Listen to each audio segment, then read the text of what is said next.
আমার মেয়ে দুটো তাল নিয়ে এসেছে, বলছে আম্মু তালের পিঠা বানিয়ে দাও। কি আর করব, কষ্ট লাগলেও বানিয়ে দিতে হবে। আমি তাল দুটোকে ছিলে নিয়েছি, ছিলে রস বের করে নিয়েছি। আমি এতটুকু রস দিয়ে দুই রকম পিঠা বানাবো।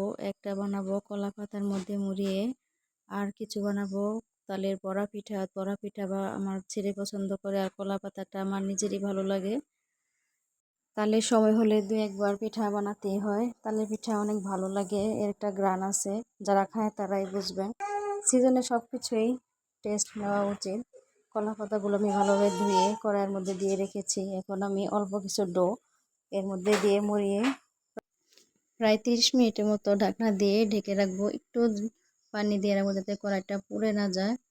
এভাবে আমারটা প্রায় কেকের মতো হয়ে যাবে। আর এদিকে আমি কিছু বড়াস আকৃতি করে ভেজে নিচ্ছি। একদম সহজ তালের পিঠা বানানো, যেভাবে বানান সেভাবেই ভালো লাগে।